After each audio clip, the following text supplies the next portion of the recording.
Ready? Good evening. Okay ભાઈ, આપણે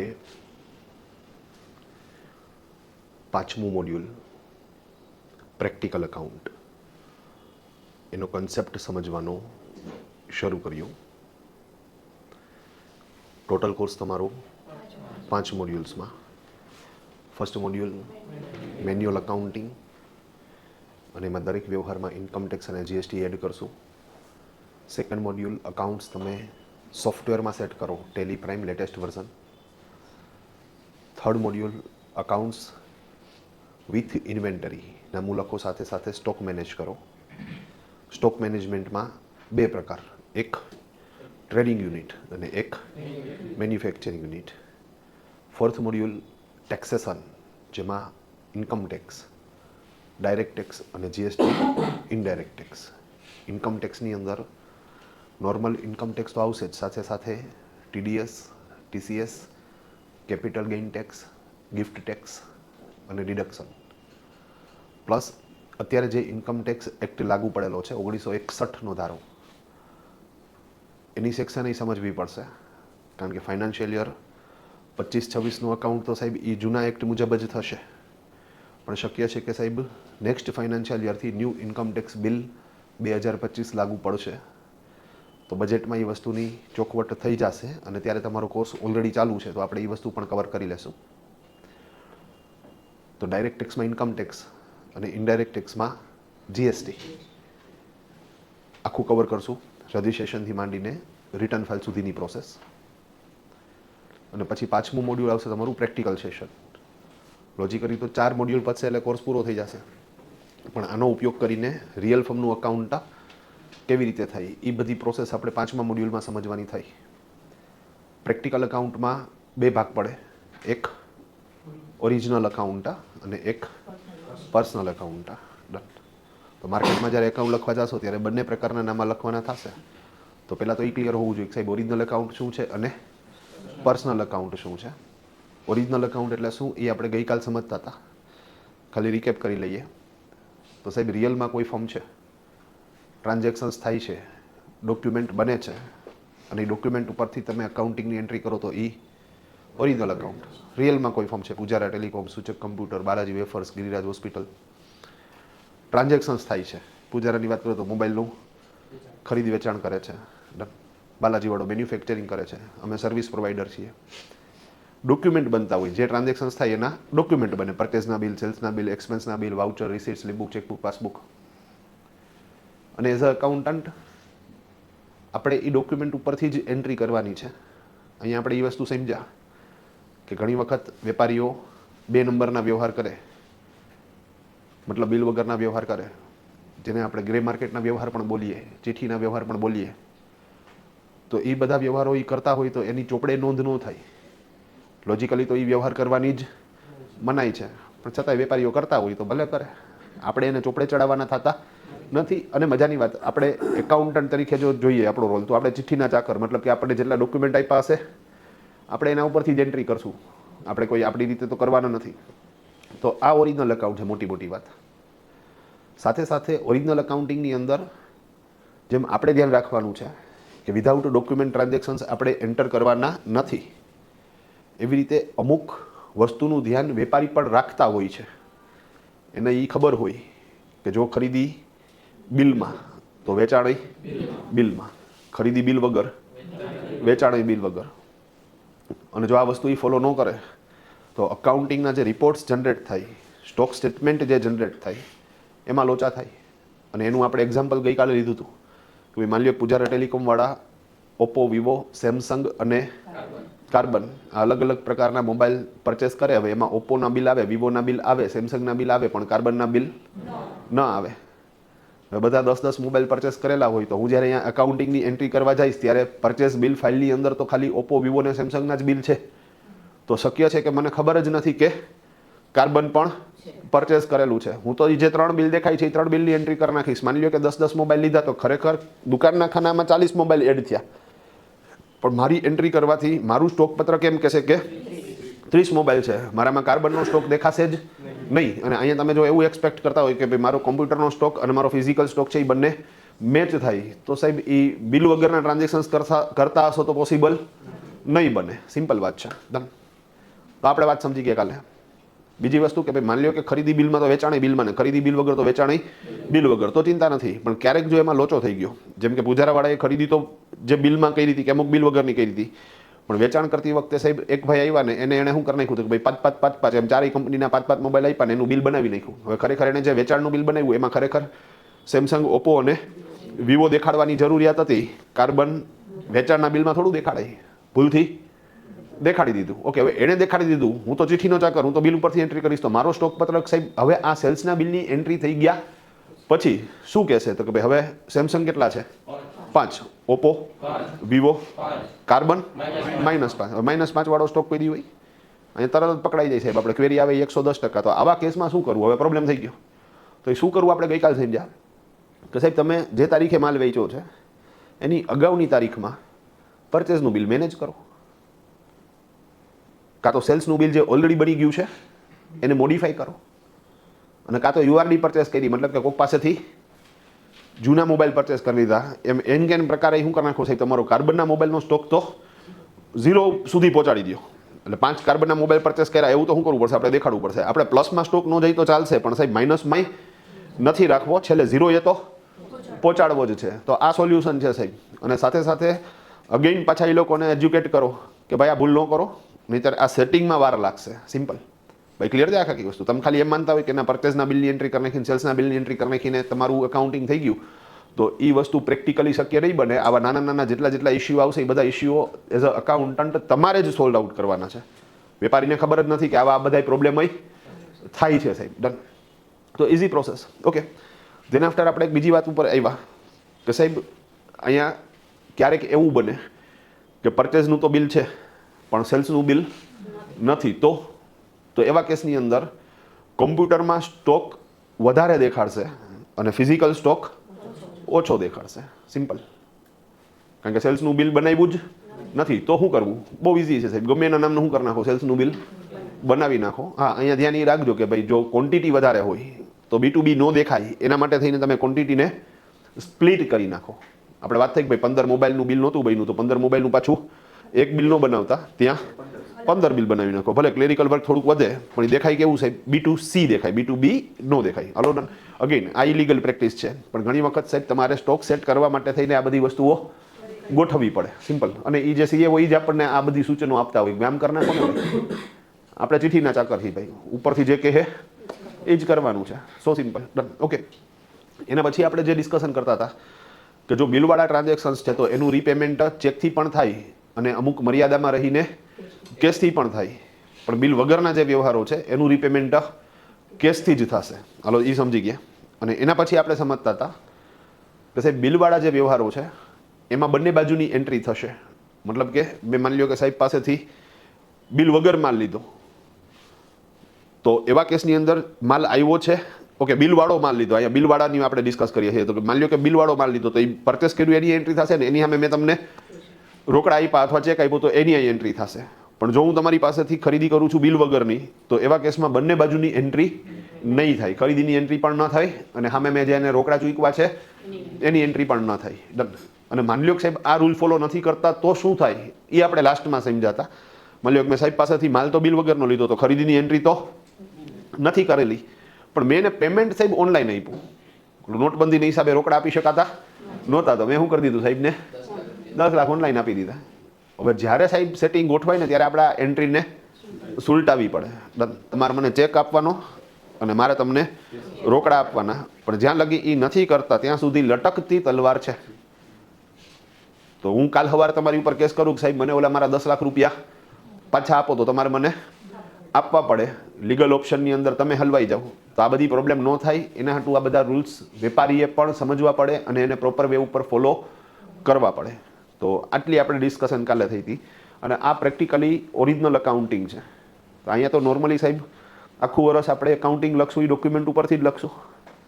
પરચેઝના bill, સેલ્સના બિલ, એક્સપેન્સના bill, voucher, receipt, slip book, chequebook, passbook. તો અહીંયા વર્ષના અંતે જે નફો દેખાશે એ જે ડોક્યુમેન્ટ છે એ મુજબનો જ દેખાશે. પ્રેક્ટિકલી જો તો સાચો નફો દેખાશે. સિમ્પલ. હવે સાહેબ મજાની વાત કે વેપારીને સાચા નફા ઉપર ટેક્સ ભરવો ગમતો નથી. હા, નથી ગમતો ભાઈ. જેમ કમાને ઘરે જવું ગમતું નથી, એવી જ રીતે વેપારીને સાચો ટેક્સ ભરવો ગમતો નથી. હવે નથી ગમતો તો એ એવો આગ્રહ રાખે કે ઓન પેપર કંઈક એવું કરો કે જેનાથી પ્રોફિટ ઓછો દેખાય અને મારે ટેક્સ ઓછો ભરવો પડે. ડન. તો અહીંયા એ વસ્તુ સમજજો સાહેબ તમે કે આપણે જ્યારે કોમર્સની અંદર ભણીએ છીએ એ એકાઉન્ટિંગ એક આખું અલગ જ કન્સેપ્ટથી સમજીએ છીએ અને પ્રેક્ટિકલ એકાઉન્ટિંગની અંદર એ કન્સેપ્ટ અલગ છે. આપણે ભણતા તો આપણે આવતું ભાઈ એકાઉન્ટ શા માટે લખવું જોઈએ, why should we write the accounts, શેના હાટું લખવું જોઈએ? પૂછું, શેના હાટું લખીએ આપણે એકાઉન્ટ? હિસાબો રાખવા માટે, તમારા આવક જાવકના હિસાબો રાખો. કે હિસાબો રાખીને તમને શું જાણકારી મળશે?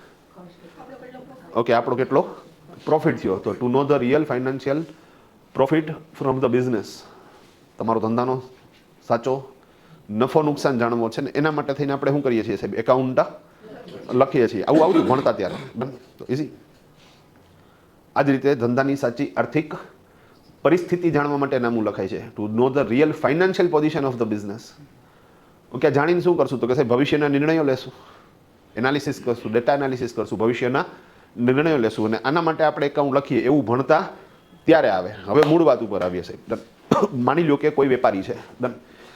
માની લો હું છું.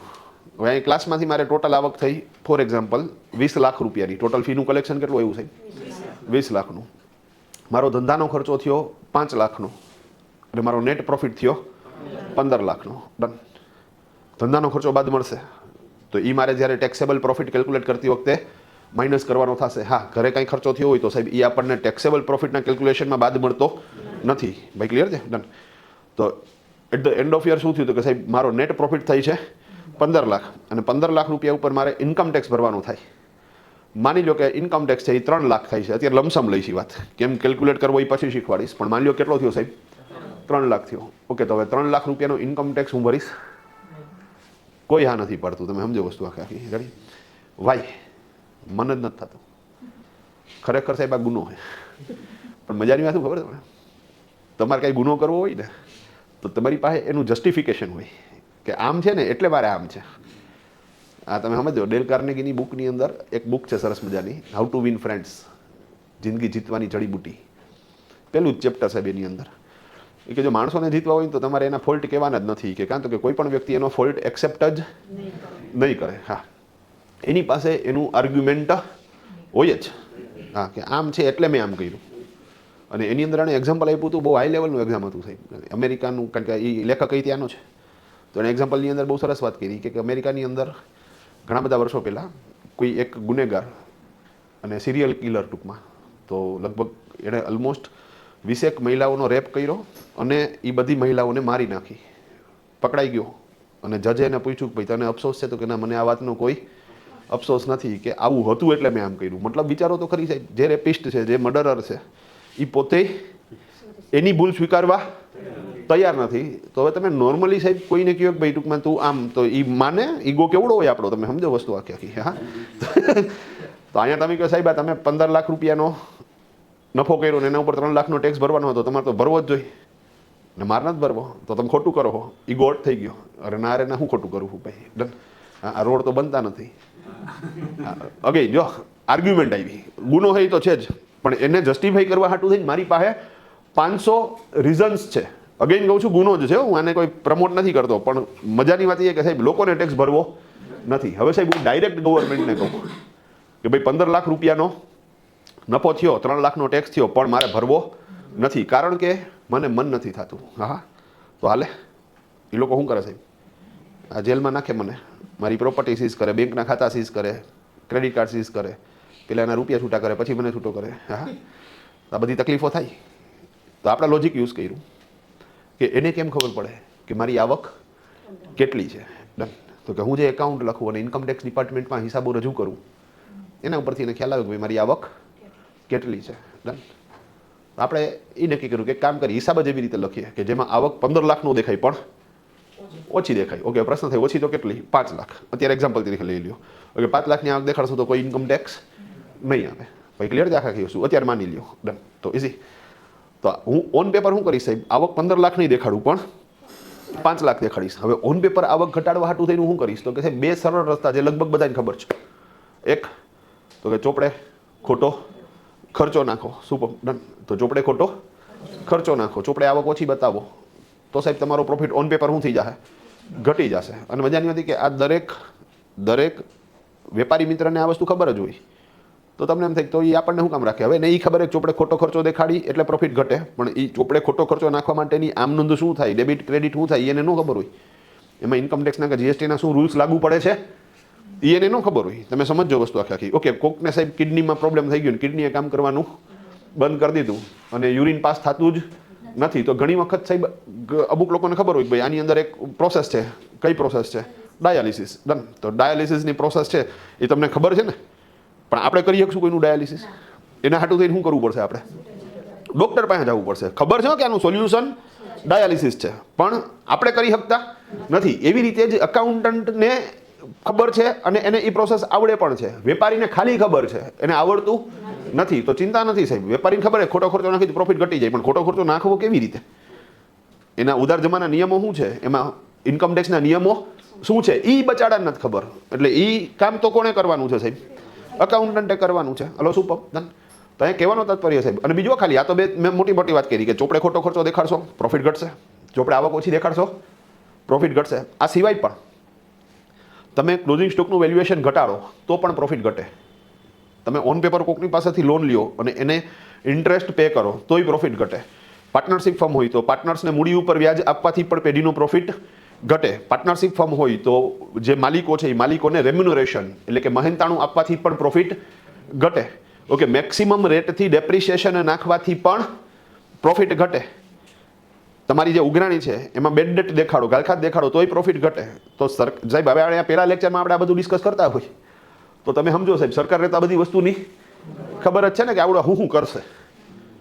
આ ખોટા ખર્ચા નાખશે, આ ચોપડે આવક ઓછી દેખાડશે, આ ક્લોઝિંગ સ્ટોકનું વેલ્યુએશન ઓછું દેખાડશે, આ મેક્સિમમ રેટથી ડેપ્રિસિએશન નાખશે, આ ઓન પેપર ખોટી લોનું બતાવીને એને વ્યાજ ચૂકવશે, આ મૂડી ઉપર વ્યાજ આપશે, આ પાર્ટનર્સ રેમ્યુનરેશન આપશે, આ બેડ ડેટની એન્ટ્રી મારશે. એને ખબર જ છે સાહેબ કે આનાથી વધારે કંઈ થઈ શકવાનું નથી. તો એ લોકોએ સાહેબ આ દરેક જગ્યાએ ઇન્કમ ટેક્સના નિયમો મૂકી દીધા છે.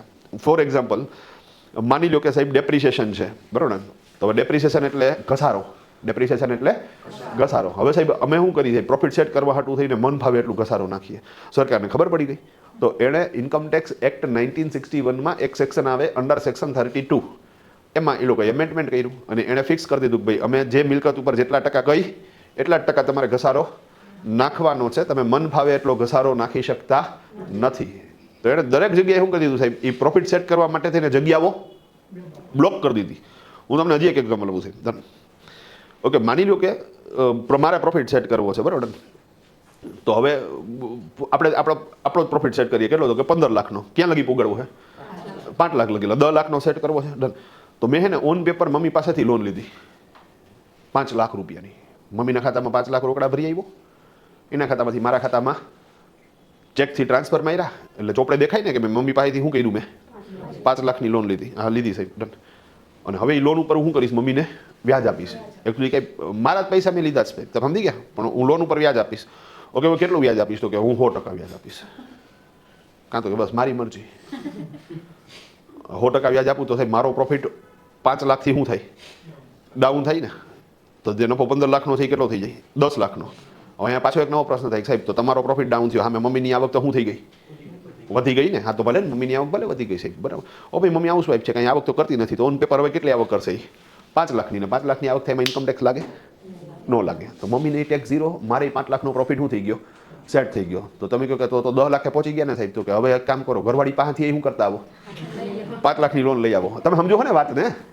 તો હું ઘરવાળી પાસેથી શું કરીશ? 5 લાખની લોન લઈશ ટૂંકમાં, ડન. અને લોન લેવું કંઈ પૈસાની જરૂરિયાત નથી, પણ ઓન પેપર હું એને શું કરી શકું? લોન લીધી હોય તો વ્યાજ દઈ શકું ને. એમને થોડું વ્યાજ દઈ શકે? ચાલો લેતા જાવ, વ્યાજ મજા આવે છે. હા, ડન. તો હું લોન લઈશ તો એને વ્યાજ દઈ શકીશ. તો ઘરવાળીને કેટલા ટકા વ્યાજ આપીશ? 100%, ડન. તો ઇન્કમ ટેક્સ વાળા બોલે મને કાંઈ આવતો કે મેં બોલો મને કે તને શું લાગે? અમને નથી સમજણ પડતી કે તું શું કરો છે કે? હા, મેં કીધું શું કરું? મને કે 100% વ્યાજ કોણ દે? મેં કીધું હું દઉં ને. મેં કીધું હા આમ થોડું હાલે. મેં કીધું હું દઉં છું, મને વાંધો નથી, એ બે જણી લે હે એને વાંધો નથી, તમે છે ને ઠેકડા મારો. મેં કીધું ડન. હા મને કે આ ન હાલે. મેં કીધું ભાઈ અમારી બધાની મરજી, અંદરો અંદરની મરજી, એમાં તમે કરી શું શકો? હવે મારાથી ભૂલથી બોલાઈ ગયું તમે કરી શું શકો, તો એનો ઈગો હર્ટ થઈ ગયો. હા તો એ કે હું શું કરી શકું તને તાર જોવું છે. એ કે અમે કીધું શું કરી શકાય? મેં કીધું તમારાથી. એને નિયમ બનાવી નાખ્યું સાહેબ. એને નિયમ શું બનાવ્યો કે લોન ઉપર 18% વધારે વ્યાજ ના દઈ શકાય. એ લે તમે સમજો છો વાત ને? હું કહું છું એ 18% વધારે વ્યાજ ના આપી શકાય સાહેબ. ડન. હવે અહીંયા સાહેબ હું મમ્મીને મેક્સિમમ વ્યાજ કેટલું આપી શકીશ? તો 18 × 90,000 રૂપિયાનું વ્યાજ મમ્મીને અપાશે, 90,000નું વ્યાજ ઘરવાળીની અપાશે, તો 1,80,000 તોય સેટ થાય. ફૂલ લઈ તો ફૂલની પાંખડી. તમે સમજી ગયા ખાખી. પણ કહેવાનો મતલબ એ કે સાહેબ પ્રોફિટ સેટ કરવા હાટું થઈને તમે જે રસ્તાઓ અપનાવવાના છો ને બધા રસ્તાઓ સરકારને ખબર છે. તો એણે દરેક જગ્યાએ ઇન્કમ ટેક્સના નિયમો મૂકી દીધા છે. ફાઇનલ કન્ક્લુઝન એ આવે કે સાહેબ તમારે એ નિયમોને ધ્યાનમાં રાખીને જ એ પ્રોફિટ સેટિંગનું કામ કરવાનું છે. અને એ બધી વસ્તુઓ વેપારીને નથી ખબર એટલે એકાઉન્ટન્ટ તો જોશે જ. પણ હવે તમે સમજો સાહેબ કે વેપારીને નથી ખબર એટલે એકાઉન્ટન્ટ જોશે. એકાઉન્ટન્ટને તો ખબર હોવી જોઈએ ને કે ટૂંકમાં પ્રોફિટ સેટ કરવા તમે જે રસ્તો અખત્યાર કરવાના છો એની પાછળ ઇન્કમ ટેક્સનો નિયમ શું છે.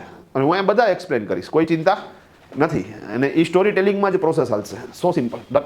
પણ ઓકે, આપણે જે મૂળ વાત હાલતી હતી એકચ્યુઅલી ડન કે સાહેબ આપણે એકાઉન્ટ શું કામ લખવું જોઈએ? તો સ્કૂલ કોલેજ કંઈક અલગ જ વાત કરે છે. પ્રેક્ટિકલ એકાઉન્ટિંગની અંદર અલગ વસ્તુ જોવા મળે છે. તો અહીંયા મારે તમને એ સમજાવવું તો પડશે. આપણને કંઈક ભાઈ સાચો નફો નુકસાન જાણવા હાટું, સાચી આર્થિક પરિસ્થિતિ જાણવા હાટું ને એના ઉપરથી એનાલિસિસ કરશું, ભવિષ્યના નિર્ણયો લેશું. એના માટે નામું લખવું જોઈએ. હવે સાહેબ અહીંયા નિરાતે વિચારો, મારો નફો ખરેખર કેટલો છે? 15 લાખ. ચોપડે કેટલો દેખાડીશ?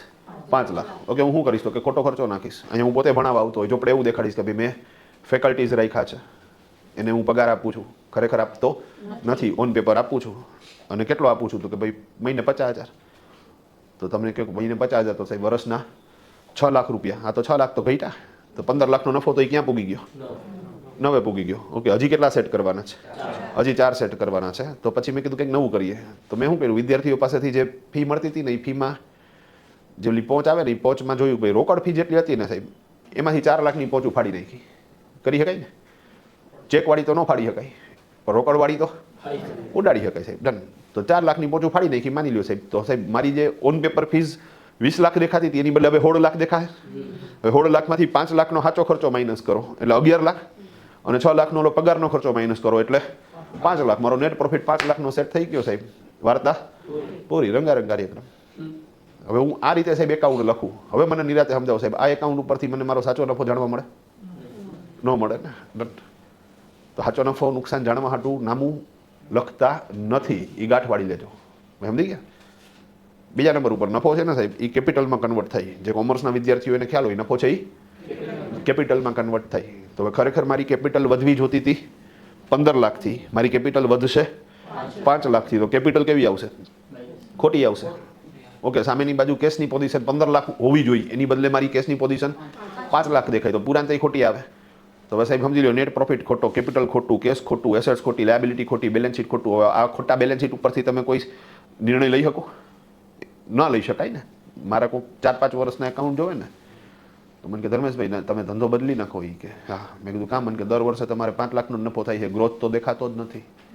બધું ટેન્શન ન લે, આ વખતે 12 લાખનો થશે. હા. કાં તો કે ઇન્કમ ટેક્સ વાળા કેટલા બાદ આપવાના છે? 12 લાખ. ઇન્કમ ટેક્સ વાળા એમ કે ભાઈ 7 લાખ બાદ આપશું તો આપણે નફો ક્યાં અટકાવશું? હાથે અટકાવશું. એ કે આ વખતે 3 જ બાદ આપીશ. તો હાલ અમે 3 જ.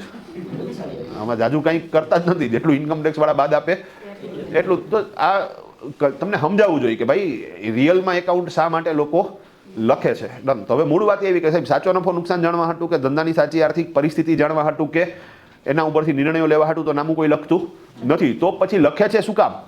Y this Kolaveri Di. હા. ડન. શું કામ લખે છે સાહેબ? તો કે 5 રીઝનથી લખે છે સાહેબ. કેટલા? 5 રીઝનથી. ઓકે, એક રીઝન છે જે આપણે અત્યારે જ ડિસ્કસ કર્યું કે ટેક્સ બચાવવો છે. વેપારીને ખબર હોય ચોપડે ખોટો ખર્ચો નાખવાથી ટેક્સ બચે, પણ ઇન્કમ ટેક્સના નિયમો નથી ખબર એટલે મારી પાસે આવે છે. મતલબ કે એકાઉન્ટન્ટ પાસે આવે છે. ધંધો એક એવો વર્ક છે જેને શું કરવું છે? ટેક્સ બચાવવો છે. અને સાહેબ ઘણી વખત તો અમારે એવું બને કે ક્લાયન્ટ સાથે ડિસ્કસ કરવા પહેલી મિટિંગ કરી હોય ને તો એનું નામ પછી કહે, પહેલાં એ ટેક્સની એમાઉન્ટ બોલે કે ભાઈ 1200-1500 જેવો ટેક્સ રાખવો છે. નામ તો ગયો પહેલાં. હા. 1200-1500 જેવો ટેક્સ રાખવો છે. હા, બાકી નામ પછી ખબર પડે. હવે માની લો કે સાહેબ એનો ટેક્સ વધારે થાય છે તો મારે ઓન પેપર શું કરવું પડશે? ખોટા ખર્ચા નાખવા પડશે. પણ મૂળ વાત એ છે કે સાહેબ એ લોકો આપણી પાસે આવે છે શું કામ? તો કે એક તો એને ટેક્સ બચાવો છે. ઓકે, બીજી વસ્તુ સાહેબ ડન કરી ક્લિયર. ઓકે, માની લો કે આ છોકરો આવ્યો મને કે ધર્મેશભાઈ મને 3 વર્ષના તાત્કાલિક રિટર્ન ફાઇલ કરી દો. હવે તમે એ જે રીતે બોલે એ રીતે એની સેન્સ તો પકડી લીધી કે આ શેના હાટું આવ્યો છે? આ લોનવાળો જ સાહેબ ડન. તો એક વર્ગ એવો હોય કે જેને લોન લેવી છે. હવે અહીંયા લોચો શું થાય સાહેબ? મેં કીધું ઓકે તારા એકાઉન્ટ તો લખી નાખું, પણ તારી આવક શું? તું શું કરસ? કે ધર્મેશભાઈ સવારે મામાની દુકાન છે, ઓલી ઓફિસ છે શેર બજારની, ત્યાં જાઉં છું. ત્યાં મામા મને 5000 રૂપિયાનો પગાર આપે છે અને બપોર પછી કે હું ફ્રી હોય અમારે એ કે કોલ્ડ ડ્રિંક્સની દુકાન છે કિશનપરાની અંદર અને એ હું સંભાળું છું. એ કે મેં કીધું કઈ? મને કે દીપ. મેં કીધું તમારી છે? મને કે હા. જમાવટવાળો ધંધો છે. હા. મેં કીધું એમાંથી કેટલા મળે? મને કે એમાં મહિને 1.5-2 લાખ રૂપિયા મળે. મેં શું ડન. હવે મજા નહીં હતો. દીપમાંથી કેટલા કમાઈ છે જણ? 1.5 લાખ રૂપિયા. અને મામા કેટલા આપે છે? 5000. તો પ્રેક્ટિકલી તો એની આવક છે 1,55,000ની થઈ. પણ હવે અહીંયા સાહેબ વધારે ડિટેલિંગમાં ગયા ને તો ખબર પડી કે ભાઈ દીપ કોલ્ડ ડ્રિંક છે ને એ એના પપ્પાના નામની છે. મતલબ એમાં પ્રોપરાઇટર કોણ છે? એમના ફાધર છે. તો હવે એવા કેસની અંદર સાહેબ એ આવક એના પપ્પાની ગણાય ને? આની તો ન ગણાય. તો ઓન પેપર આની આવક કેટલી ગણાય? ઓન પેપર આની આવક 5000 ગણાય. હવે 5000 ગણાય તો વર્ષની આવક કેટલી થાય? 60000. તમે સમજી ગયા વસ્તુ આખી? હવે સાહેબ ઇન્કમ ટેક્સ એક્ટ 1961માં એક સેક્શન છે અંડર સેક્શન 139(4). સેક્શન એવું કહે છે એકચ્યુઅલી તમે સમજો, આ પાછું હું જે વાત કરું છું ને ખાલી ઇન્ડિવિજ્યુઅલ્સ માટે જ છે ડન. તો સેક્શન એવું કહે કે ભાઈ જો કોઈ વ્યક્તિની આવક ટેક્સેબલ આવક કરતાં ઓછી હોય તો એવા કેસમાં એ વ્યક્તિએ ઇન્કમ ટેક્સ રિટર્ન ફાઇલ કરવું ફરજિયાત નથી. It's not mandatory to file income tax return while your income is below taxable income. હવે અહીંયા 60000ની આવક છે તો જણની આવક ટેક્સેબલ આવક કરતાં તો ઓછી છે તો એને આઈટી રિટર્ન ફાઇલ કરવું ફરજિયાત છે નથી. ડન. ફરજિયાત તો નથી સાહેબ. ડન. ઓકે, મારે એને આ વાત કરવી જોઈએ કે ન કરવી જોઈએ? મારે 100% કરવી જોઈએ સાહેબ. ડન. મારા આ વાત કરવાથી શક્ય છે કે એ ક્લાયન્ટ મારી પાસેથી વયો જાય, પણ સાહેબ હું ખોટી સલાહ તો ન આપી શકું સાહેબ. તમે સમજી ગયા વસ્તુ આખી? ડન. હું ખોટી સલાહ કેવી રીતે આપી શકું? ડન. અત્યારે સાહેબ પૈસા નહીં મળે પણ સાહેબ એને સાચી સલાહ આપી છે તો ભવિષ્યમાં એને એકાઉન્ટિંગ સંબંધિત કામ હશે તો એ મારી પાસે જ આવશે. હવે માની લો કે સાહેબ હું એને આ સલાહ નથી આપતો અને એનું એકાઉન્ટ લખી નાખું, રિટર્ન ફાઇલ કરી પણ આપું અને એને ક્યાંક બહારથી ખબર પડે સાહેબ એ કે સાહેબ એમને પૈસા માગી લેવા હતા ને ખોટો ભરમાવી દીધો મને.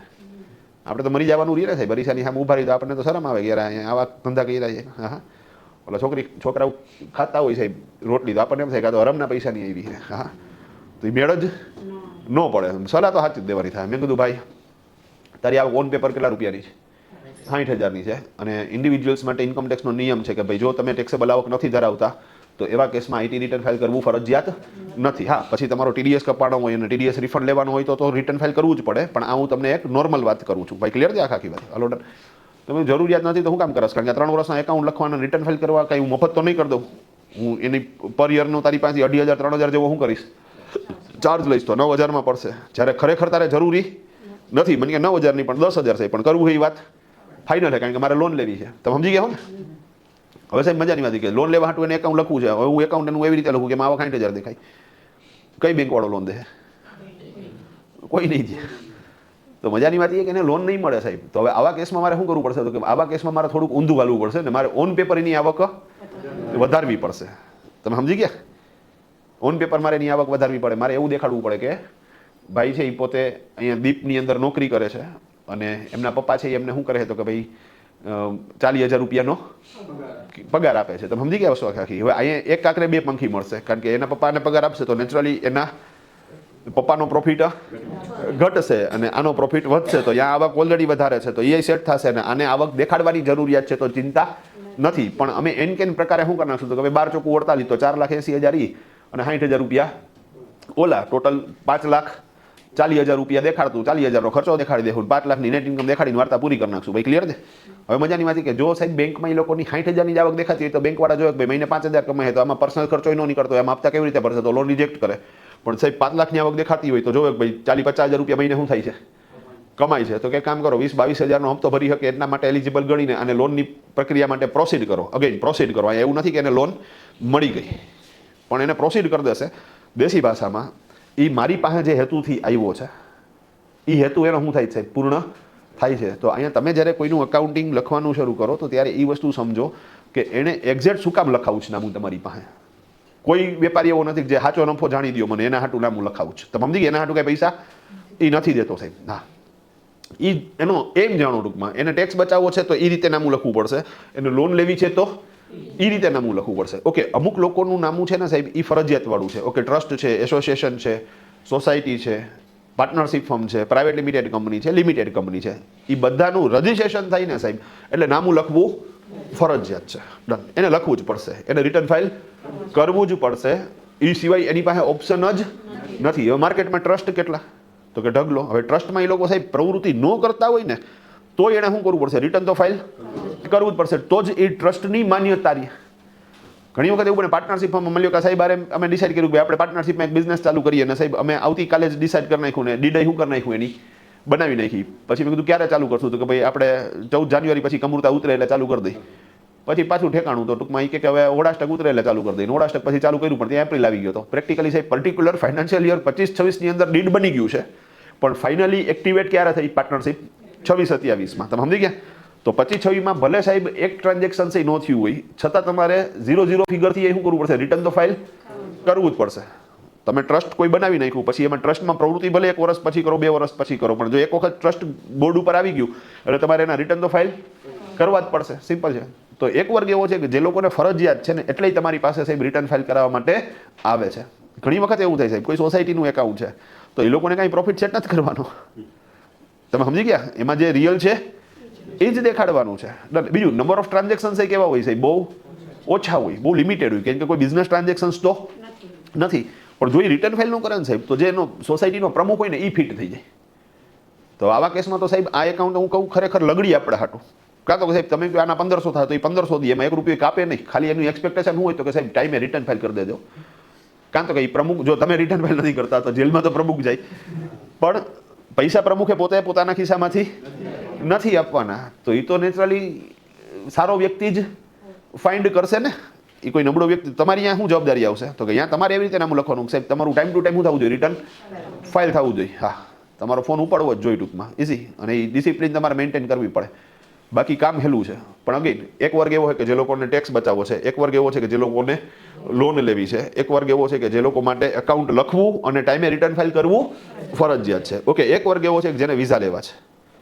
ઓકે, ઘણાને ખ્યાલ હશે આની અંદર કે સાહેબ વિઝા લેવા માટે થઈને તમારે અકાઉન્ટિંગ ડેટા એમ્બેસીની અંદર દેવો પડે.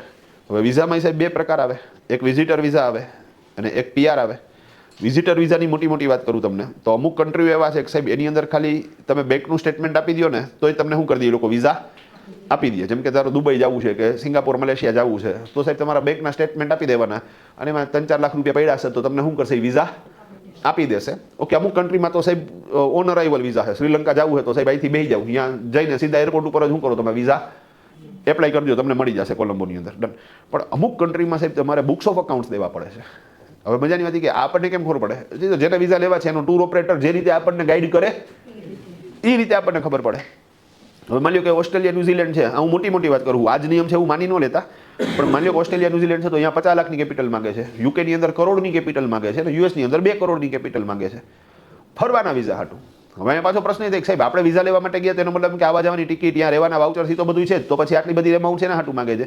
ભાઈ એ જોવે છે કે આ ફરવા આવ્યો છે પણ અહીંયા 2 કરોડની સંપત્તિ મૂકીને આવ્યો હોય તો એનો મતલબ એમ કે ફરીને પાછો વયો જાય ઇન્ડિયા, રહી નહીં જાય અને પાછળ ક્યાંક તો શું થયું હોય? એ લોકો આરે આવું કંઈક થયું હોય ને.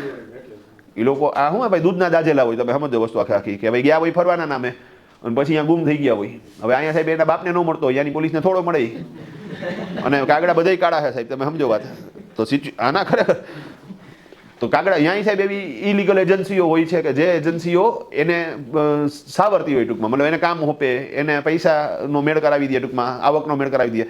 હવે એ જે આવક થાય એ કંઈ લીગલ તો હોય નહીં, ઓન પેપર વાળી નો હોય. લીગલનો મતલબ હું એમ નથી કહેતો ડ્રગ્સ વેચતો હોય, પેટ્રોલ પંપે શું કરે છે? પેટ્રોલ ભરે છે, તમે સમજી ગયા? તો એ ચોપડે નો ચડેલો હોય ટૂંકમાં, એને એમને શું થઈ જતો હોય? પગાર આપી દેતા હોય. અને ઓલા એજન્સી વાળાને શું ફાયદો હતો કે સાહેબ જેમ જો ઓલો લીગલ હોત તો સરકારને ઇન્કમ ટેક્સ દેવો પડત ને. તો એ 3% કે 20% જે ડિસાઇડ થયા હોય આવકના એ કોને દે? એજન્સી વાળાને દે. તો આવું જે સ્ટ્રક્ચર હાલતું હતું આને કહેવાય કબૂતરબાજી. હા, આવું થતું હતું સાહેબ. ડન. અને એના ઉપર તો ઓલું શાહરૂખ ખાનનું પિક્ચર આવ્યું હતું સાહેબ, ડંકી.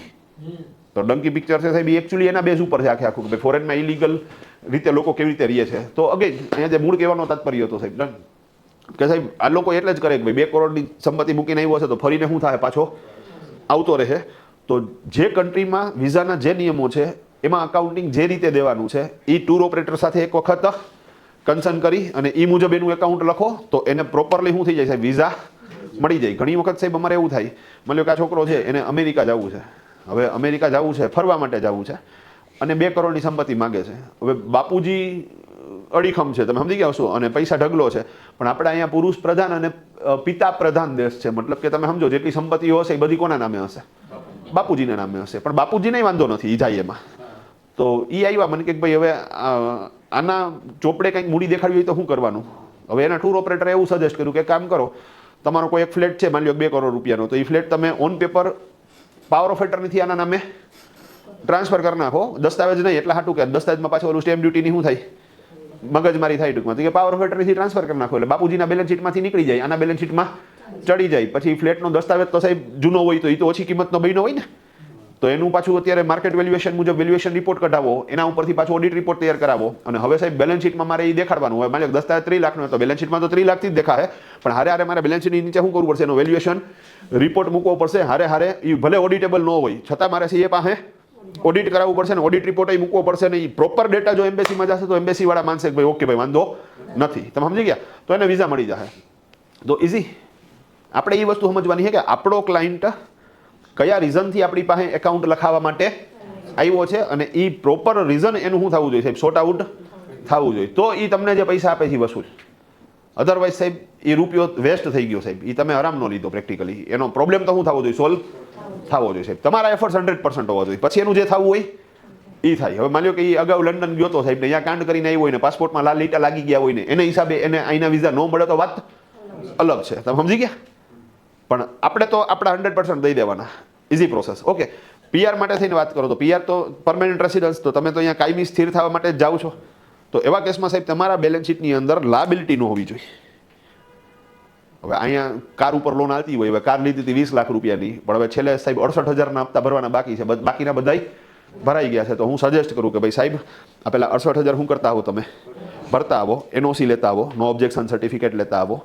ધેન આફ્ટર હું એકાઉન્ટ લખું, એમાં સાહેબ E0 કરું, ઓડિટ કરાવું, એનઓસી મૂકું અને પછી સાહેબ મારે રજૂ કરું ને તો એમ્બેસી વાળાને ખ્યાલ આવે કે ઓકે આને અહીંની બધી જવાબદારીઓ શું કરી દીધી છે, પૂરી કરી. ઘણી વખત શું થાય સાહેબ ખબર છે, વિઝા છે ને સાહેબ એ એમ્બેસીમાંથી રિજેક્ટ થાય, પણ એમ્બેસી વાળા શું કામ રિજેક્ટ કર્યા છે એનું કારણ નથી કહેતા. એ કહે નહીં કે આ 68,000ની લાયબિલિટીઝ છે એટલે અમે રિજેક્ટ કરીએ છીએ. તો ઘણી વખત એવું થાય કે સાહેબ આ નાની નાની વસ્તુ પણ એનું તો સાહેબ કામ અટકી ગયું ને. તો આપણે તો એ જ મેન્ટાલિટી રાખવાની છે કે સાહેબ આપણે વાય આ બધાના એકાઉન્ટ શા માટે લખીએ છીએ, તો કે સાહેબ મેઇન અમે જે તારણ કાઢ્યું છે કે ભાઈ લોકો શું કામ નામું લખાવા આવે છે, તો કે 5 રીઝનથી આવે છે. એમાં 4 આપણે ડિસ્કસ કર્યા. સૌથી પહેલા નંબર ઉપર ટેક્સ બચાવવો છે, તો અહીંયા તો ઓન પેપર ખોટો ખર્ચો નાખવો પડશે, આવક ઓછી દેખાડવી પડશે, અને એમાં પાછું એ ધ્યાન રાખવું પડશે કે ઇન્કમ ટેક્સના શું નિયમો છે, એ પાછું બેરિયર તૂટવું ના જોઈએ. બીજા નંબરમાં લોન લેવી છે, તો અહીંયા સાહેબ લોનમાં જે લોન ડિપાર્ટમેન્ટના મેનેજર છે એ અમને ગાઈડ કરે કે ભાઈ આ રીતનું નામું સેટ કરી દો તો આને શું થઈ જાય, પ્રોપર લોન મળી જશે. ભાઈ ક્લિયર છે આખી વાત?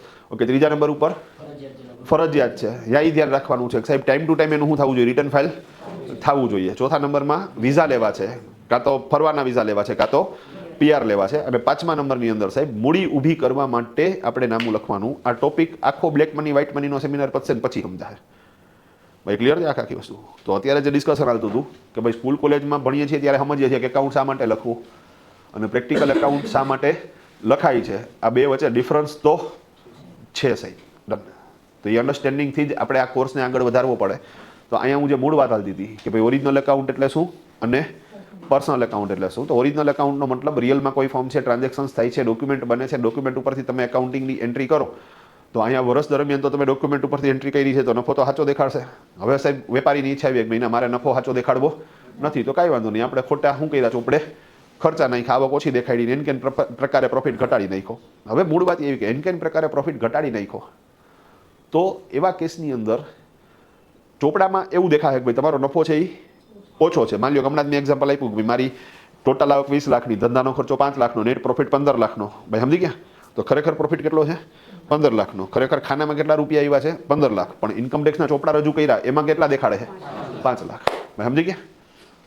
તો સાહેબ અહીંયા ઇન્કમ ટેક્સના ચોપડા એવું બોલે છે કે તમારી પાસે 5 લાખ છે, જ્યારે ખાનામાં ટોટલ 15 લાખ છે, તો ખાનામાં જે વધારાના 10 લાખ છે એને કહેવાય બ્લેક મની. બ્લેક મની હું તો ખબર હોવી તો જ બ્લેક મનીનો સેમિનાર લઈ શકાય. સિમ્પલ. તો બ્લેક મની એટલે શું? તો કે ઇન્કમ ટેક્સમાં જે દેખાડેલું છે એના કરતાં જેટલું વધારાનું છે એ બધુંય બ્લેક મની. શબ્દ પકડજો પાછો. ઇન્કમ ટેક્સમાં જેટલું દેખાડેલું છે એના કરતાં જેટલું વધારાનું છે એ બધુંય બ્લેક મની. અહીંયા ઘણા બધા લોકો એવું માને છે કે ઘરમાં જે રોકડ પડી છે એ બ્લેક મની. રોંગ. સાહેબ, ઘરમાં રોકડ પડી છે પણ ચોપડે દેખાડેલી છે તો એ વ્હાઇટ મની છે. અને હદ તો અહીંયા થઈ જાય કે બેંકમાં પૈસા પડ્યા છે પણ એ ખાતું ચોપડે દેખાડેલું નથી, તો એ બેંકમાં પૈસા છે ને છતાંય એ બ્લેક મની છે. ભાઈ સમજાણી વાત આખી? ઓકે, માની લો કે અમે ઇન્કમ ટેક્સમાં જે રિટર્ન ફાઇલ કર્યું એમાં એવું દેખાડ્યું કે ભાઈ મારી પાસે 1 મકાન છે, મારી પાસે 3 મકાન છે, તો બાકીના 2 મકાન છે ને સાહેબ એ મારા માટે શું થઈ જશે? એ બ્લેક મની થઈ જશે. ભાઈ સમજાય છે? ઓકે, માની લો કે ઇન્કમ ટેક્સમાં રિટર્ન ફાઇલ કર્યું એમાં મેં એવું દેખાડેલું છે કે ભાઈ મારી પાસે 2 એર કન્ડિશન છે. હવે ખરેખર મારી પાસે 8 એર કન્ડિશન છે, તો બાકીના જે 6 એર કન્ડિશન છે એ મારા માટે બ્લેક મની થઈ જશે. ઇન્કમ ટેક્સમાં એવું દેખાડેલું કે ભાઈ મારી પાસે 5 કમ્પ્યુટર છે, મારી પાસે 50 કમ્પ્યુટર છે, તો બાકીના 45 કમ્પ્યુટર છે એ મારા માટે બ્લેક મની થઈ જશે. ઇન્કમ ટેક્સમાં એવું દેખાડેલું છે કે ભાઈ મારી પાસે 5 લાખ રૂપિયા રોકડા પડ્યા છે, જ્યારે ખરેખર ખાનામાં કેટલા રોકડા પડ્યા છે? 15 લાખ. તો બાકીના જે 10 લાખ રોકડા પડ્યા છે એ મારા માટે બ્લેક મની છે. સમજાણી વાત? ઓકે, મારા 4 બેંકમાં ખાતા છે પણ ઇન્કમ ટેક્સની અંદર એક જ ખાતું દેખાડેલું છે, તો બાકીના 3 બેંકમાં જે બેલેન્સ પડ્યું છે એ પણ મારા માટે બ્લેક મની છે.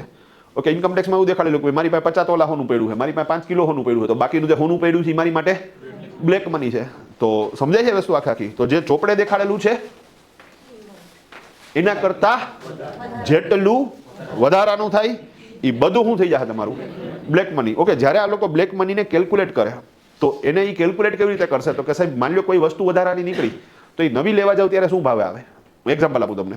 ઓકે, માની લો કે એર કન્ડિશન સાહેબ ચોપડે મેં દેખાડેલા 2 અને ખરેખર છે 8, તો વધારાના કેટલા થયા? 6. તો ભાઈ 6 એર કન્ડિશન બ્લેક મની થઈ તો સમજ્યા. પણ એ કેટલા રૂપિયા? કારણ કે છેલ્લે તો બ્લેક મની કન્સિડર તો એમાઉન્ટમાં જ થશે. તો કે એક એસી લેવા જાવ તો કેટલા રૂપિયા થાય? તો કે ભાઈ 50,000 રૂપિયા થાય. આ તો 6 ના કેટલા થયા? તો એ 3 લાખ બ્લેક મનીમાં કન્સિડર કરી લી. સમજાણી વાત આખી? ઓકે, માની લો કે કમ્પ્યુટર મેં ચોપડે દેખાડેલા છે 5, નીકળ્યા 50, તો 45 કમ્પ્યુટર બ્લેક મની. હવે એક કમ્પ્યુટર કેટલાનું આવે? તો ભાઈ એક કમ્પ્યુટર ફોર એક્ઝામ્પલ 20,000 રૂપિયાનું આવે, તો 20,000 ગુણ્યા 45, તો 9 લાખ રૂપિયા શું કરી નાખશે? બ્લેક મનીમાં કન્સિડર કરી નાખશે. ભાઈ ક્લિયર છે આખી વસ્તુ? તો અહીંયા બ્લેક મની એટલે શું? કે એવું ન માનતા કે સાહેબ ખાનામાં રહેલી રોકડ ઈ બ્લેક મની. જો ખાનામાં રોકડ પડી છે પણ એ તમારા બેલેન્સ શીટમાં દેખાય છે, ઇન્કમ ટેક્સમાં તમે રિટર્ન ફાઇલ કરતી વખતે પુરાણ તરીકે દેખાડેલી છે, તો એ બ્લેક મની નથી. ટૂંકમાં ચોપડે છે એના કરતાં જેટલું વધારાનું છે એ બધું શું થઈ જાય તમારા માટે? એ બ્લેક મની થઈ જાય. ભાઈ ક્લિયર છે આખી વાત? ડન. તો બ્લેક મની શું એ તમે સમજી ગયા. તો અહીંયા એ એક વાત આવી કે સાહેબ તમે એન પ્રકારે પ્રોફિટ સેટ કરો અને ચોપડામાં 15 લાખની બદલે 5 લાખનો નફો દેખાડો અને રિટર્ન ફાઇલ કરો, તો એનાથી એક ફાયદો થાય, હા થાય સાહેબ, અને એક નુકસાન થાય, હા થાય. ફાયદો શું થયો? તો કે સાહેબ ટેક્સ બચ્યો. જ્યાં ટેક્સ 2.5 3 લાખ જેવો થતો હતો એ 0 થઈ ગયો, હા સાહેબ થઈ ગયો. હવે એની સામે એક નુકસાન થયું. નુકસાન શું થયું? કે સાહેબ તમારું બ્લેક મની જનરેટ થયું. ચોપડા તો એમ જ બોલે કે તમારી પાસે રોકડા કેટલા છે? 5 લાખ, જ્યારે ખરેખર ખાનામાં કેટલા છે? 15 લાખ. તો તમારું માટે 10 લાખનું બ્લેક મની જનરેટ થયું. તો એક ફાયદો થયો, ટેક્સ બચ્યો. બીજું નુકસાન થયું, શું થયું? બ્લેક મની જનરેટ થયું. તો એક વસ્તુ તમે માર્ક કરજો સાહેબ, કે તમે જ્યારે પ્રોફિટ સેટ કરવાની વાત કરશો ત્યારે સાહેબ ચોપડે દર્શાવેલો નફો છે એ વ્હાઇટ મની, અને ચોપડે દર્શાવેલો જે નફો નથી એ બ્લેક મની છે. ઓકે, બ્લેક મની જનરેટ કેવી રીતે થાય? તો કે તમે સમજી ગયા હો સાહેબ કે ભાઈ ખોટી રીતે આવક ઓછી બતાવો અથવા તો ચોપડે ખોટા ખર્ચાઓ દેખાડો, તો બ્લેક મની જનરેટ થવાના ચાન્સીસ વધારે છે. ઓકે, હવે અહીંયા નવી વાત સાહેબ કે સાહેબ તમે આ જવા દો, આપણે આના ઉપર જ અત્યારે વાત કરીએ ભાઈ, બરોબર ને? ઘડી. ઓકે, હવે એક પ્રશ્ન એ થાય સાહેબ કે તમે આ જીકમ જીક કરી અને મન ફાવે એવી રીતે એકાઉન્ટ લખ્યું, તો ઇન્કમ ટેક્સ ડિપાર્ટમેન્ટવાળા આ લખેલું એકાઉન્ટ ચેક ન કરે? ચેક ન કરે. તો હવે અહીંયા મજાની વાત કે સાહેબ તમે કાંઈ પણ કાંડ કરો છો ને તો તમને બેકગ્રાઉન્ડમાં કેવી રીતે ચેક થાય છે ને એ આખી પ્રક્રિયા ખબર હોવી જોઈએ. અગેઇન ઇલીગલ પ્રેક્ટિસ છે, પણ છતાંય જે સીએ કે એકાઉન્ટન્ટ આ પ્રકારના કૃત્યો કરે છે એ લોકોને એ ખબર હોય કે સાહેબ આ ચેક કેવી રીતે થાય છે. ઓકે, તમે બધા ક્રાઇમ પેટ્રોલ જોતા હોય તો તમને ખબર હોય કે ભાઈ મર્ડર કેવી રીતે કરાય. તમે સમજો ને વસ્તુ આખી. ઓકે, મર્ડર કરવા ગયા હોય આપણો મોબાઈલ હાઈરે લઈ જવાય, હા કે ના? ના લઈ જવાય. ડન. કામ ન લઈ જવાય તો લોકેશન ખબર પડી જાય. એ લે ઓકે, મર્ડર કરવા જતા હોય ત્યારે જ્યાં સીસીટીવી રાખ્યા હોય ત્યાંથી જ પાસ થવાય? ના, ત્યાંથી પાસ ન થવાય. સહી, ઇઝી છે. હા, કહેવાનો મતલબ એટલે ક્રાઇમ પેટ્રોલ વાળા શીખવાડે એવું નથી શીખવાડતો કઈ. અઘરું છે પણ કહેવાનો મતલબ સાહેબ જે, અને બીજું ખોટું કરશો એટલે જલાવો એ વાત તો કેવી છે, એ તો પાકી જ સાહેબ. પણ અહીંયા મૂળ વાત એ કે સાહેબ જેને ખોટું કરવું છે ને એ લોકો પેલા કેના ઉપર ફોકસ કરશે? તો કે સાહેબ અહીંયા એની એસેસમેન્ટ સિસ્ટમ શું છે, તો અહીંયા ઇન્કમ ટેક્સની એસેસમેન્ટ સિસ્ટમ શું છે ને સાહેબ એ સમજીએ, એ ઇન્ટરેસ્ટિંગ છે. ડન. તમે ઇન્કમ ટેક્સમાં જે રિટર્ન ફાઇલ કરો ને સાહેબ, એનું એસેસમેન્ટ અલગ અલગ 5 લેવલે થાય. કેટલા? 5 લેવલે. ડન. ઓકે, એક આવશે નોર્મલ અસેસમેન્ટ. રિપીટ, એક આવશે નોર્મલ અસેસમેન્ટ. ડન. એક આવશે સ્ક્રુટીની, એક આવશે નોટિસ, સર્વે અને રેડ. આ અલગ અલગ લેવલ છે સાહેબ. ડન. હવે આ કયા લેવલમાં કયા પ્રકારનું અસેસમેન્ટ થાય એ સમજવાનું છે. તમે સમજી ગયા? ઓકે, નોર્મલ પોલીસ કોઈ તપાસ કરશે તો એ અલગ રીતે કરે છે, સીઆઈડી વાળા અલગ રીતે કરે છે, ઈડી વાળા અલગ રીતે કરે છે. તમે સમજી ગયા?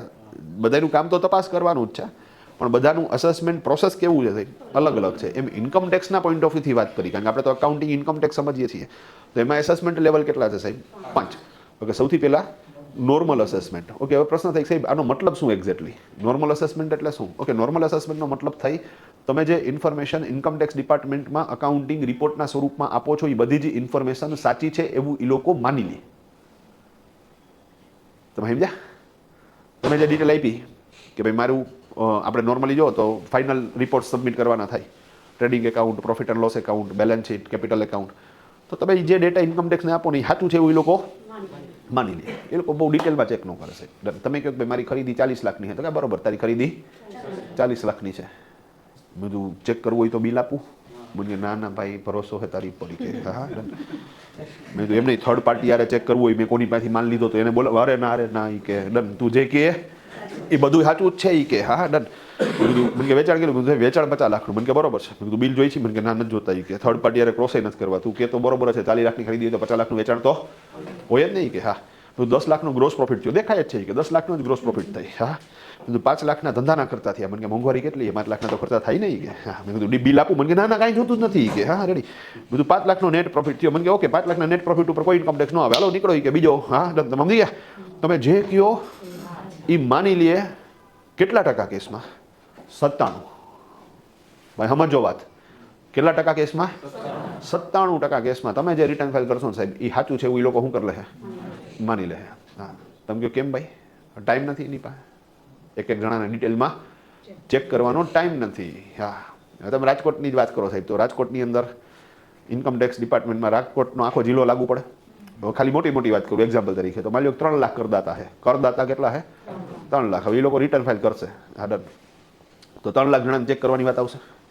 ઇન્કમ ટેક્સમાં શનિ રવિ તો રજા હોય, અને બાકી બધી રજાઓ તમે કન્સિડર કરો એટલે પ્રેક્ટિકલી વર્કિંગ ડે બહો નીકળે. હવે બહો દીમાં કેટલા જણાને ચેક કરવાના? 3 લાખ. તો 200 દિવસમાં 3 લાખ લોકોને ચેક કરવાના, તો પર ડે હિસાબ માંડો તો 1500 જણાને ચેક કરવાના થયા. હવે એક દીમાં 1500 જણાને ચેક કરવાના. હવે માની લો કે 15 એસેસમેન્ટ ઓફિસર હોય, આટલા બધા હોતા નથી પણ માની લો કે હોય, તો 15 એસેસમેન્ટ ઓફિસર હોય તો એક ઓફિસરના ભાગમાં 100 જણા આવ્યા, તો સાહેબ એની 8 કલાકની જોબમાં એને 100 જણાને શું કરવાના? ચેક કરવાના. હવે એમાં 1 કલાક તમે લંચ બ્રેકની બાદ કરી નાખો તો 7 કલાકની જોબમાં એને શું કરવાનું? 100 જણાને ચેક કરવાના. હવે સાહેબ કલાકના 15 જણાને ચેક કરે તો 15 હતા 105, એટલે આડે કલાકના એને કેટલા જણાને ચેક કરવાના થાય? તો કલાકના 15, તો કલાકમાં 60 મિનિટ આવી, તો 60 મિનિટમાં જો 15 જણાને ચેક કરે 4 મિનિટ આવી. હવે એક જણાને ચેક કરવા હાટું થઈને કેટલો ટાઈમ આવ્યો? તમને એમ થાય 4 મિનિટમાં ચેક થઈ જાય? સાહેબ 4 મિનિટની અંદર આરામથી ચેક થઈ જાય, 2 મિનિટમાં જ ચેક થઈ જાય. 2 મિનિટ તો ફાંકી ચોડવા હાટું હોય, તમે સમજો. અને આ હું ખોટું નથી બોલતો, હું તમને એની આખી ટેકનિકલ સિસ્ટમ સમજાવીશ ને એટલે તમે બિલીવ કરશો કે સાહેબ હું પોતે એસેસમેન્ટ ઓફિસર હોય તો હું 2 મિનિટમાં જ ચેક કરી દઉં. પણ એ સિસ્ટમ છે અને હું અહીં એક્સપ્લેન કરીશ, કોઈ સસ્પેન્સ રાખવાનો જ નથી. તમે સમજી ગયા વસ્તુ આખી. અને બીજો બેકગ્રાઉન્ડની સિસ્ટમ સમજાણી હશે તો તમે કોન્ફિડન્સથી કામ કરી શકશો. અદરવાઇઝ સાહેબ હિંમત જ નહીં રહે. તમે ગમે એટલું કામ કર્યું તમને એમ લાગશે કંઈક તો હલવાઈ જાઉં, તો બીવાની જરૂરિયાત નથી સાહેબ. ઓલું મહાભારતનું યુદ્ધ શરૂ થતું હતું ને, તૈયારી તો બંને બાજુથી થઈ ગઈ હતી. પછી કૃષ્ણએ આ બાજુ યુધિષ્ઠિરને પૂછ્યું કે ભાઈ બધી તૈયારી થઈ ગઈ? તો કે હા. તો કે હું મારી રીતે થોડોક આટો મારવા જાઉં? હા જાવ કે ડન. કૃષ્ણ બાપુને હું હોઈ ટૂંકમાં તો એ કે આજે પત્રકાર રમીએ. તો એણે માઇક લીધું વ્યવસ્થિત રીતે, હા, અને પછી બધાને ઇન્ટરવ્યૂ લેવાનું ચાલુ કર્યું. તો સૌથી પહેલાં ગયા ભીષ્મ પિતામહ પાસે. એ કે પિતામહ, એ કે તમને શું લાગે છે કેટલા સમયમાં યુદ્ધ પૂરું થશે? એટલે પિતામહે કીધું કે ભાઈ જો અત્યારે તો એ કે હું સેનાપતિ હું કે, અને મારા જ હાથમાં દોરી સંચાર દે ને તો આપણી કેપેસિટી તો એ કે રોજની 50,000 જણાને ઉડાડવાની છે. એ કે હવે એ કે અહીંયા પ્રેક્ટિકલી તું જોતો એ કે 11 અક્ષરોની સેના હે, 11 લાખ લોકો હે, તો રોજના 50,000 ઉડાડું નહીં કે તોય પ્રેક્ટિકલી 22 દીમાં કાર્યક્રમ કેવો થઈ જાય? પૂરો થઈ જાય. કે હા ડન. તો હું પોતે છેક લગી લઉં નહીં કે તો 22 દીમાં તો કાર્યક્રમ પૂરો. કે હા ડન. તો કે ડન. પછી ગયા ગુરુ દ્રોણ પાસે. હું કામ ને તો કે સાહેબ જો આ ભાઈ ઉડી ગયા ટૂંકમાં તો બીજા તો સેનાપતિ તરીકે કોણ આવે? દ્રોણ આવે ને. તો દ્રોણને પૂછ્યું કે ભાઈ તમે કેટલા ટાઈમમાં યુદ્ધ પતાવી શકો? તો એણે પોતાનું કેલ્ક્યુલેશન કર્યું કે ભાઈ નોર્મલી 19-20 દિવસમાં તો યુદ્ધ પૂરું થઈ જશે જે રીતે સેનાઓ ગોઠવાની છે. હા ડન.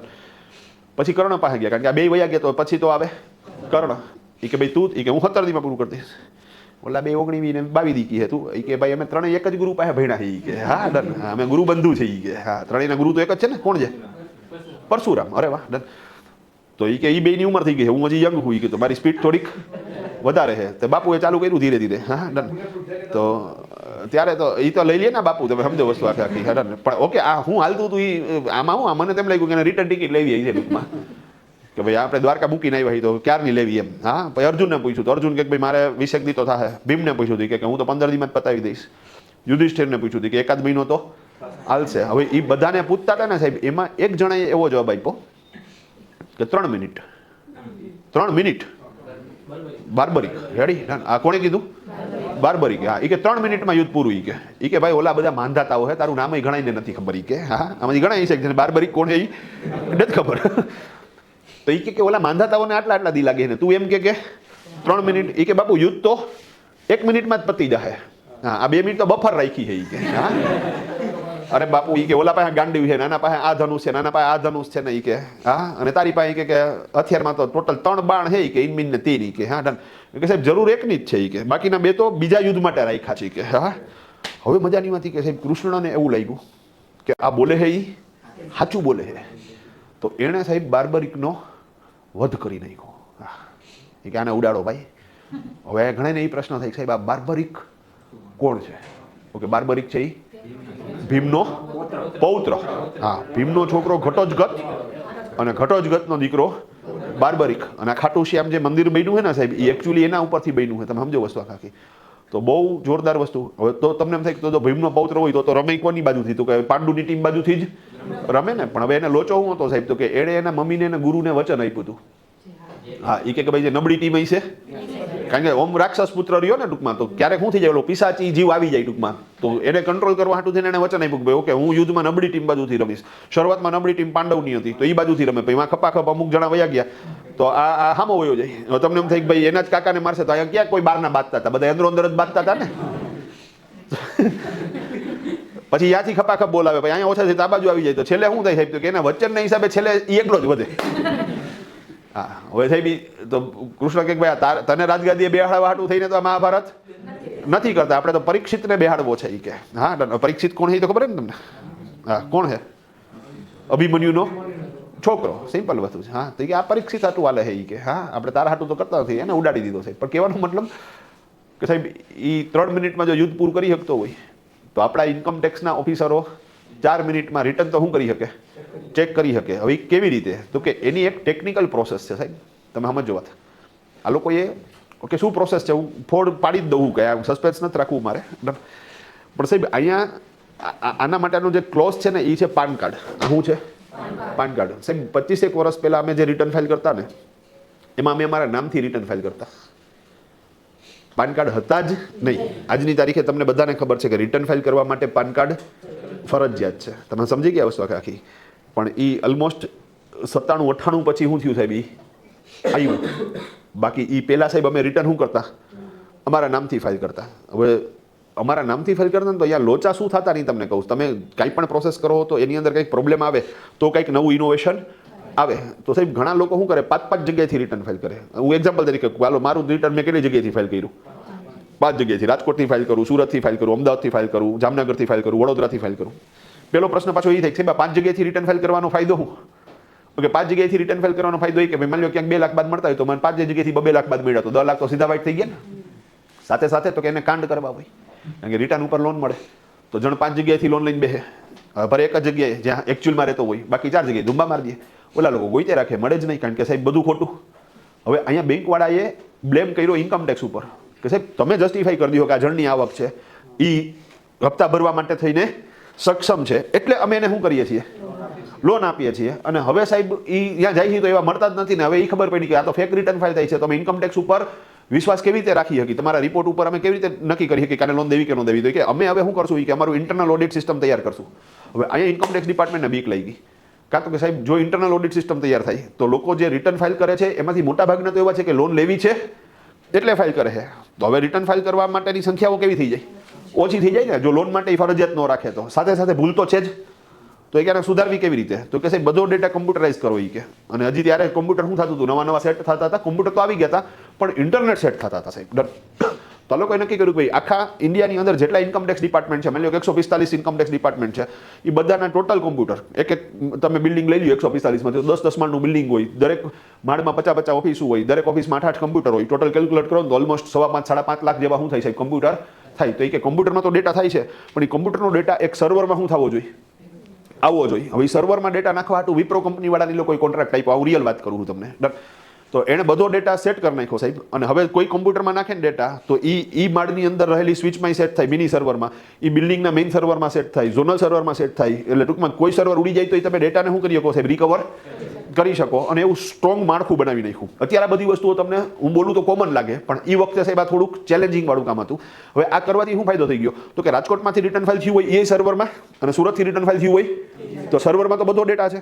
હવે આ લોકો સર્ચ એન્જિનમાં નાખે કે ભાઈ ધર્મેશ સૂચક તો ખબર પડી જાય ને કેટલા જગ્યાએથી રિટર્ન ફાઇલ થયું હોય. હવે સાહેબ જે ઓલા બધા કાંડ કરવાવાળા હતા ને એને નવા ખેલ ચાલુ કર્યા, એ નામ અલગ અલગ કરી નાખે. મતલબ નામ ધર્મેશ સૂચક જ રાખે પણ ક્યાંક ધર્મેશભાઈ સૂચક કરે ને ક્યાંક ધર્મેશ સૂચક કરે ને ક્યાંક સૂચકનો સ્પેલિંગ SUCHK કરે, ક્યાંક સૂચકનો સ્પેલિંગ SOOCHK કરે.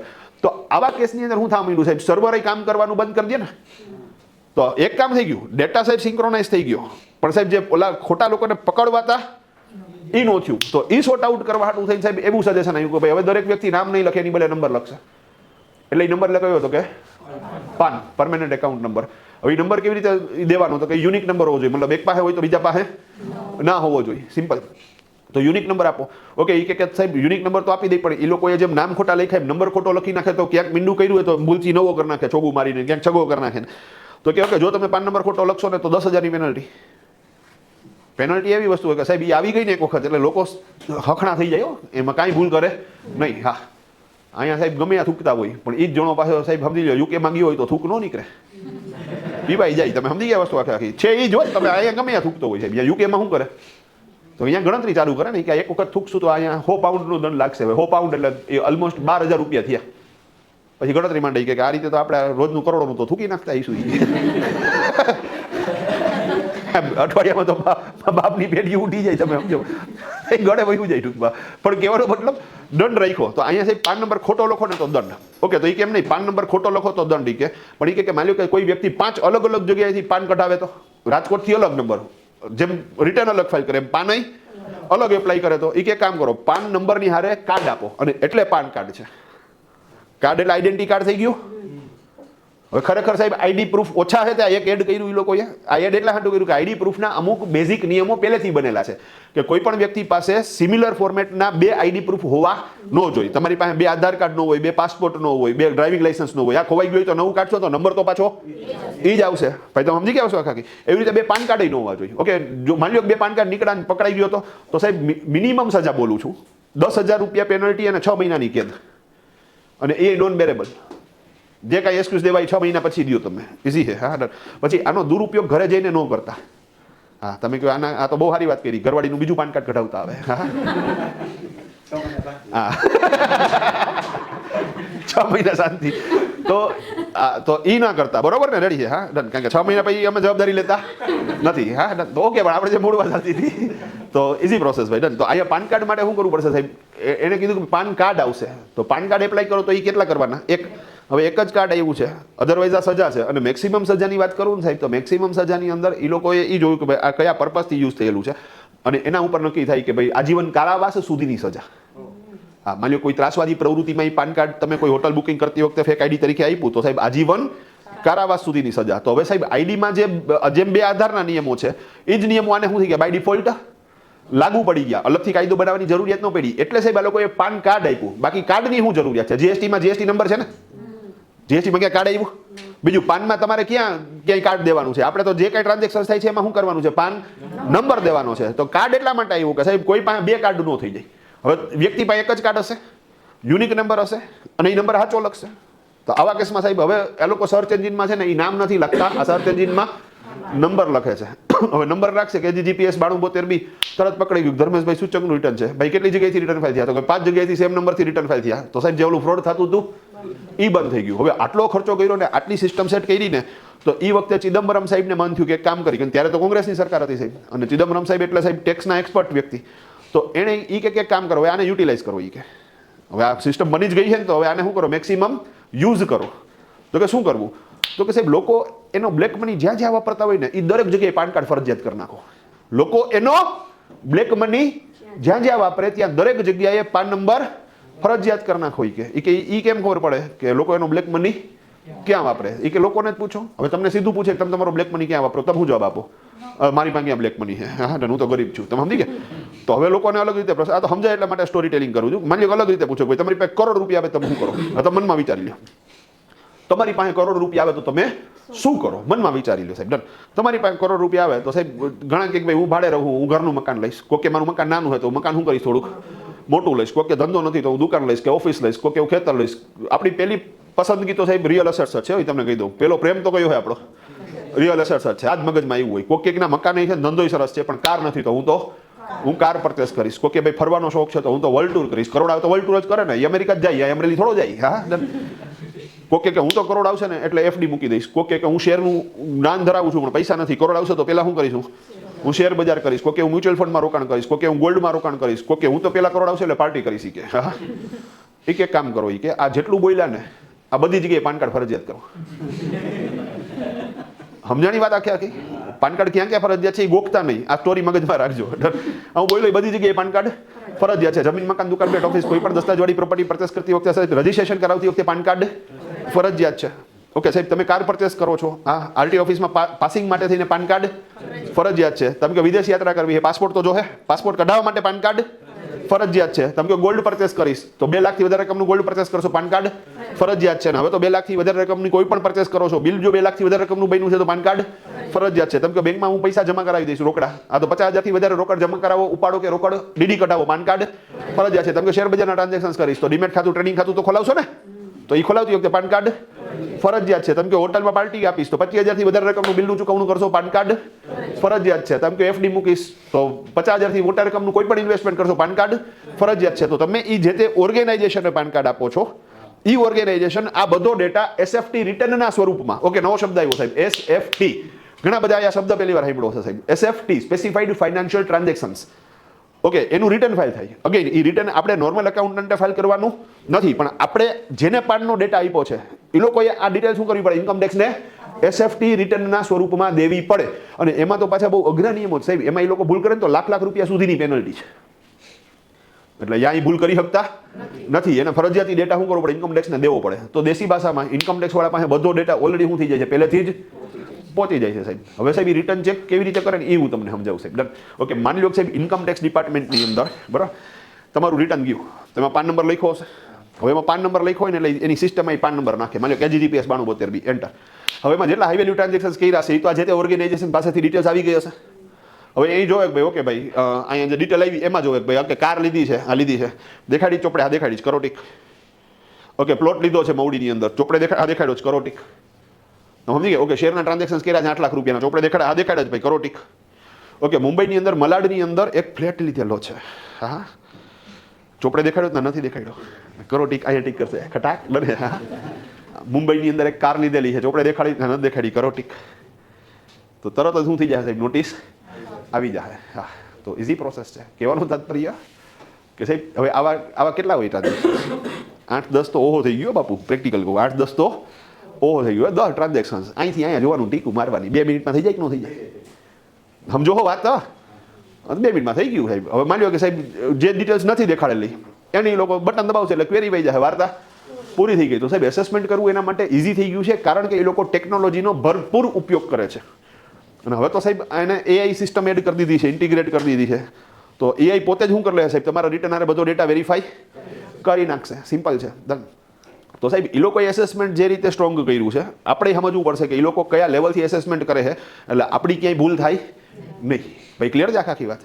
તો અત્યારે નોર્મલ એસેસમેન્ટ ખાલી સમજ્યા, કાલે ડિસ્કસ કરશું બાકીના એસેસમેન્ટનું. ભાઈ ક્લિયર? અટકાવી ગાડી, તકલી.